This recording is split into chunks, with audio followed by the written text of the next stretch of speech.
Estamos de volta com o programa Você Pode Ser Feliz aqui pela Rede Século XXI, conversando com o Padre Guido sobre parábolas. E vimos algumas parábolas, já estamos conversando sobre elas, qual a implicância e importância que elas têm na nossa vida. Tenho certeza que nessa manhã você vai sair às 11h30 tranquilo, porque entenderá melhor essa linguagem de Jesus que nos ajuda tanto na nossa vida de oração.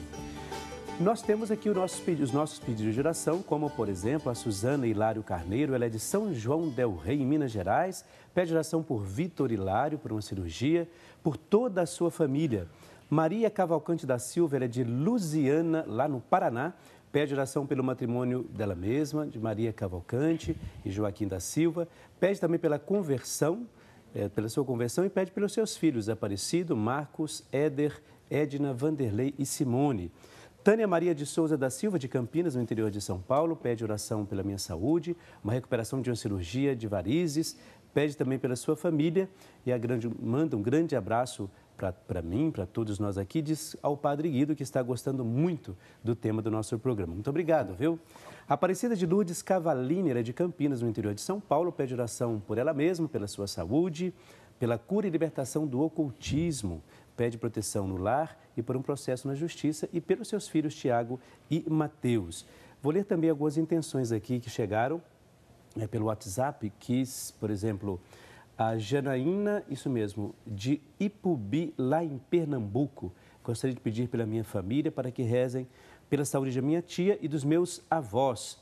Também peço oração pelo meu filho Rafael, que viajou a trabalho. Quem está pedindo oração é Antônia Alves, lá de Amarante, no Maranhão. Quem também faz o seu pedido de oração pede pela sua família, não dá o nome da pessoa aqui, mas ela pede oração por todos da sua família, que Deus possa abençoá-la. Claro, todos esses pedidos de oração a gente vai apresentar no final do nosso programa, colocando diante de Deus toda a sua vida, tudo aquilo que você acredita que é melhor para você e para toda a sua família, obviamente. Nós vamos, então, continuar o nosso tema sobre a questão das parábolas. Eu estava conversando com o Padre Guido aqui no intervalo, falando sobre algumas outras parábolas que eu conheço, todos nós conhecemos, que eu elenquei.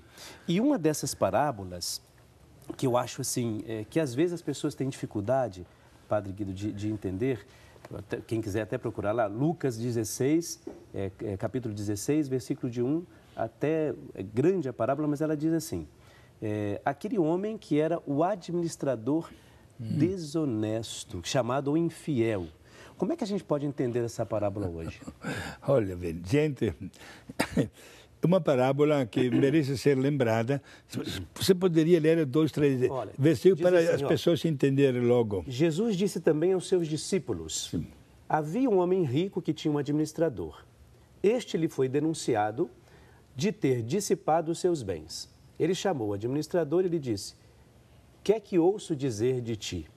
Presta contas da tua administração, pois já não poderás administrar os meus bens. O administrador refletiu então consigo: o que farei, visto que meu patrão me tira o emprego? Lavrar a terra? Não posso. Mendigar? Tenho vergonha. Já sei o que vou fazer para quando eu for despedido desse emprego, para que alguém me receba em sua casa. Chamou, pois, separadamente a cada um dos devedores do seu patrão e perguntou ao primeiro: quanto deves ao meu patrão? Ele respondeu: 100 medidas de azeite. Disse-lhe: toma a tua conta, senta-te depressa e escreve 50. Depois perguntou ao outro: tu quanto deves? Ele respondeu: 100 medidas de trigo. Disse-lhe o administrador: toma os teus papéis e escreve 80. E o proprietário admirou a astúcia do administrador, porque os filhos deste mundo são mais prudentes do que os filhos da luz no trato com os seus semelhantes. Eu vos digo, para finalizar, fazei-vos amigos com a riqueza injusta, para que no dia em que ela vos faltar, eles vos recebam nos tabernáculos eternos. E aí, Padre? Muito bem, Padre. Olha, vamos explicar essa belíssima parábola, que muita gente, infelizmente, de fato, tem dificuldade de compreender. Tem dificuldade de compreender. Como é que pode elogiar o injusto? Exato. Vamos na época de Jesus, com a nossa fantasia. Os administradores dos fazendeiros tinham o poder, por exemplo, de fazer um negócio de mercado, de vender para os clientes, por exemplo, o óleo, fala dos barris de óleo. Só que fazia o quê? Trigo e produtos do campo. Então, vendia, por exemplo, uma centena de barris de óleo e, num determinado prazo, deveria devolver, pagar ou com dinheiro ou com um valor, por exemplo, correspondente a 110. Seria o juro, interesse, etc. 110 barris. Vendendo uma centena, receberia depois com 10 a mais. Ok? Só que os administradores eram malandros. O que eles faziam? Ao invés de 10 barris a mais, eles cobravam 15, 20. De maneira que o que sobrava... Colocava no bolso. Colocavam no bolso. Eram desonestos. Corruptos. Corrupto, a palavra moderna. Hoje falamos muito de corrupção, né? Muito bem. Agora, o que aconteceu com esse administrador? Quando ele começou a refletir, eu vou perder o emprego, não tenho condições de cavar a terra, estou com vergonha de pedir esmola. Sim. Então, o que ele fez? Chamou as pessoas para as quais tinha vendido o produto, e aquela pergunta, você quantos barris tem que devolver? Uma centena, escreve 80. Por quê? Aqueles a mais que ele costumava pegar e botar no seu bolso, ele renunciou ao seu lucro pessoal. Renunciando ao seu lucro, amanhã que perderia o emprego, você que foi beneficiado por mim, você me abre a porta de casa, você me acolhe. Aí que foi a inteligência. Entendeu? Ele renunciou ao lucro pessoal, ele era um ladrão. Era um ladrão. E renunciou àquilo que ele deveria receber. Exato, que, entre aspas, era de abuso pessoal. Mas ele receberia de qualquer maneira. Padre Air, é a mesma situação que se criava com os chamados cobradores de impostos. Na Bíblia, né? Várias vezes, inclusive Zaqueu era um do cobrador, Mateus, que foi chamado a ser um dos apóstolos, era um cobrador de impostos. Veja o que acontecia, minha gente. Os cobradores de impostos eram pessoas encarregadas pelos romanos, que dominavam a Palestina, de cobrar uma taxa sobre os produtos que do campo chegavam para a cidade. Por exemplo, as carnes, as verduras, etc. Como também sobre os produtos que da cidade iam para o campo. Por exemplo, artesanato, tecelagem e companhia. E os romanos fizeram uma listagem dos valores que deviam serem dados para eles. Só que... Como se fosse uma porcentagem daquilo. Olha, seria um mensalão dos dias, dos tempos antigos. Veja o que acontecia. Os romanos diziam para estes cobradores de impostos, olha, nós não queremos o relatório tintim por tintim de tudo que entra sobre os produtos. Queremos que você, que é cobrador de imposto, dê para nós, no final do mês, por exemplo, 10 mil reais. Os cobradores de impostos, pelo medo de não chegar a receber aquele valor por mês, modificavam a tabela dos preços. De maneira que no final do mês, não somente pagavam os romanos, mas o restante entrava no bolso. Por isso que eles eram odiados também, né? Eram odiados, era uma profissão muito ingrata.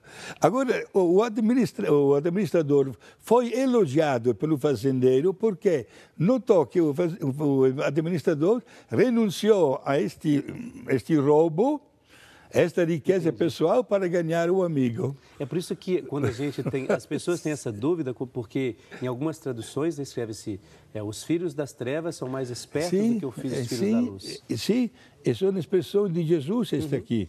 E é verdade, porque se nós usássemos no sentido positivo a mesma astúcia que os que trabalham negativamente usam, seríamos pessoas muito mais serenas.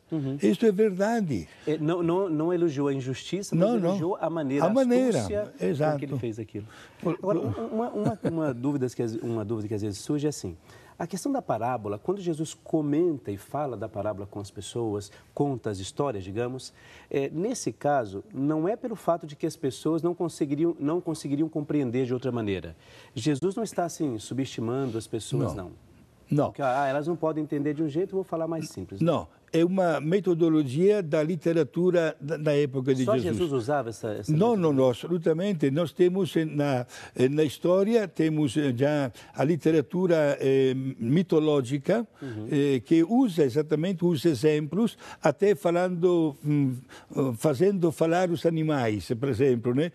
Até com historinhas, para poder chegar à mesma conclusão, a um ensinamento prático na vida, né? Por exemplo, aquele Esopus, um poeta grego, por exemplo, apresenta um dia aquela historinha daquele leão que comeu e um osso se engasgou na garganta dele e gritava pelas dores, o leão, Sim. e dizia: se alguém me ajuda a tirar o osso que ficou engasgado, eu prometo uma grande recompensa. Se prometo uma grande recompensa, alguém me ajuda a liberar. Uma ave, a cegônia, que tem o bico comprido, diz a história, escutou e se prontificou para tirar o osso da garganta do temido leão. O leão. E o leão abriu a boca, a cegônia, com o seu bico que entrou, tirou o osso. E libertou o bicho, né? E disse: agora, qual é a recompensa que você me dá? E o leão respondeu para a cegônia: você botou o seu bico na minha boca e eu não te comi, agora está pedindo a recompensa? Mas veja só, isto é para dizer que as pessoas prepotentes, assim, poderosas, que não têm escrúpulo de consciência, sempre ganham sobre a pessoa mais fraca e mais humilde. Agora, este gênero literário da parábola é usada por Jesus com muita delicadeza e sempre com um ensinamento profundo. Você fez uma coisa muito bela esta manhã, citou uma parábola, né, deste empregado, deste administrador desonesto. Para quem não sabe, há uma seção, né, do Evangelho, do capítulo 10 até o capítulo 17 de Lucas, tudo cheio de parábolas. Uma mais bela do que a outra. Eu tenho aqui um elenco de 40 parábolas. É claro que a gente não vai ter como falar sobre as 40 parábolas Sim. hoje. Mas eu acho importante, porque quando as pessoas ouvem, primeiro que automaticamente elas já traduzem para elas mesmas algumas situações que aconteciam na sua vida. E aquela parábola acaba iluminando a vida Sim. dessas pessoas. Por isso que eu perguntei ao Padre Guido sobre assim, como é que a gente pode juntar aquilo que é parábola com aquilo que é a nossa própria história. A gente até se identifica com isso. Sim, porque a parábola tem esta finalidade de uma linguagem, até de uma história que pode até não ter acontecido, mas não é esta a finalidade de fazer uma pesquisa se aconteceu ou não. É o ensinamento moral, ou também até teológico da parábola. E como Jesus ensinava através de parábolas, é bom que os senhores aprendam que também uma leitura do Antigo Testamento é riquíssima de conteúdo parabólico. Hoje nós, Padre Air, lamento dizer isso até na televisão, mas notamos este fenômeno, que os nossos irmãos crentes, não é o caso de fazer uma crítica, porém, para educar as pessoas, e como também todos os protestantes, acabaram tirando 7 livros da Bíblia. Livros riquíssimos de conteúdo parabólico, digamos assim. Se nós pegarmos, por exemplo, o livro de Tobias, na semana passada tinha alguns trechos da leitura de Tobias na missa. Exato. Não deve ser pego ao pé da letra, mas é o ensinamento teológico. Porque senão aparece até uma historinha para ser contada às crianças. Não é bem assim. Se faz parte da Bíblia é porque é um livro reconhecido como divinamente inspirado. Entendeu? É isso que é muito importante, porque através destas imaginações práticas da vida, o povo, na época de Jesus, compreendia onde é que Jesus queria chegar. Eu acho que nesse caso a gente podia entender, se eu estiver errado, o senhor pode me corrigir, que a parábola, assim, ela é uma provocação para a nossa vida de fé, porque, assim, às vezes as pessoas podem entender a parábola, é uma historinha que Jesus conta para dizer uma coisa e outra, mas tem um conteúdo de fato de provocação para que a gente repense nossa história também. Né? Exato. Quando Jesus, por exemplo, fala daquele pobre Lázaro, Exato, que acabou no seio de Abraão, isto é, na pátria do céu. E aquele homem rico que acaba no inferno. Devemos analisar o conteúdo profundo do diálogo que não chega a nenhuma conclusão. O homem que está lá no inferno pede que o pobre de Lázaro, que está no céu, molhe o seu dedo para suavizar um pouco. Exato. A resposta de Deus Pai, senão não é mais possível. Você teve na vida tantas oportunidades de fazer o bem e não o praticou. Quando ele chega a dizer, mas pelo menos mande Lázaro, porque tenho 5 irmãos que estão no mesmo meu caminho. Quem sabe, vendo um morto que ressuscita, vão mudar de vida. A mesma resposta. Não vai ser possível, porque ele já tem na lei de Deus, os profetas. A Bíblia já está nas mãos deles, que a observem. Isto para deixar bem claro que a parábola mexe com a nossa consciência.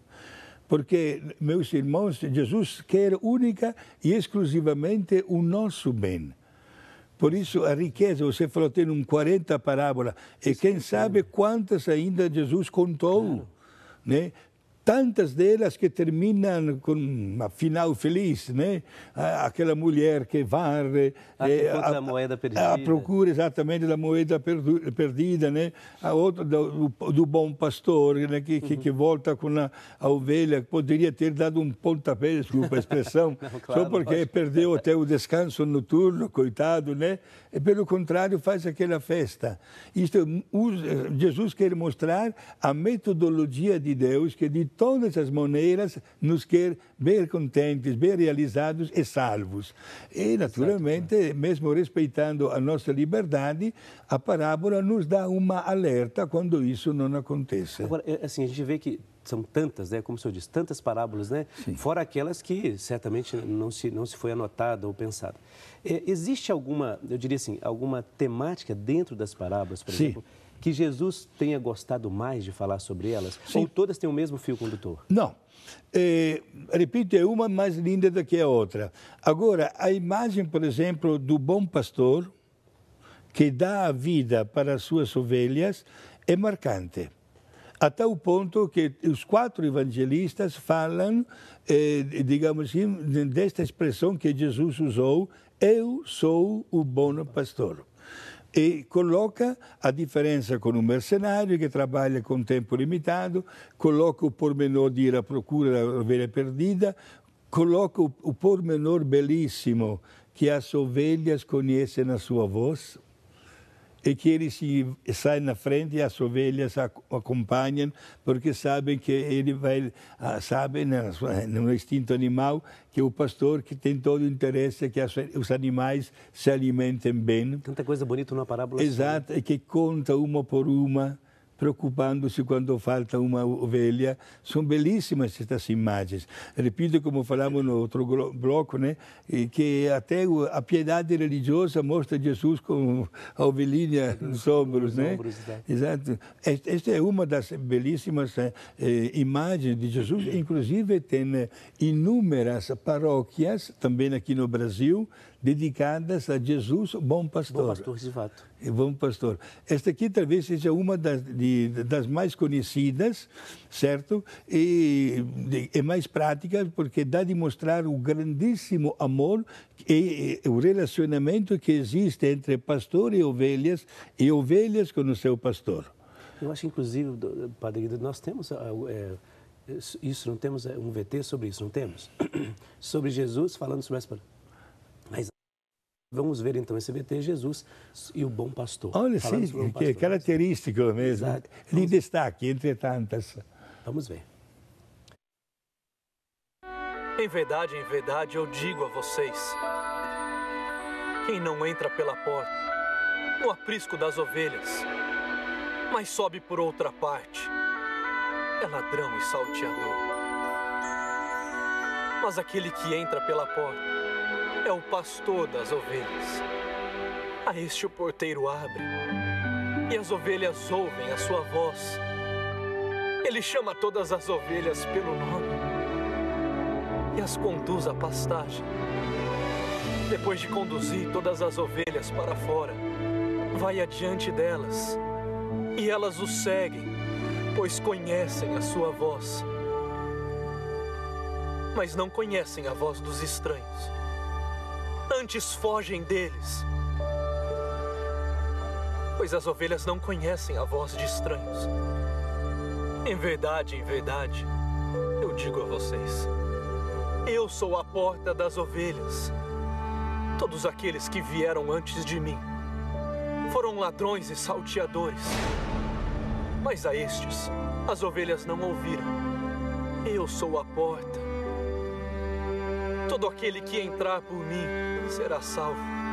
Entrará e sairá e encontrará pastagem. O ladrão não vem senão para matar, roubar e destruir. Eu vim para que as ovelhas tenham vida, e tenham vida em abundância.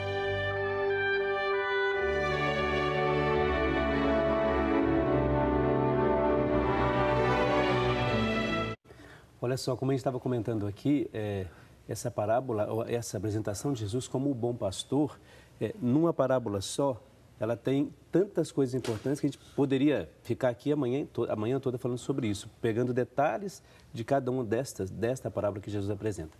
Mas nós vamos ter que ir para o intervalo, a gente vai para esse intervalo, daqui a pouco a gente volta e faz um comentário sobre essa parábola e sobre outras coisas que a gente quer conversar aqui. Um instantezinho só, até daqui a pouco.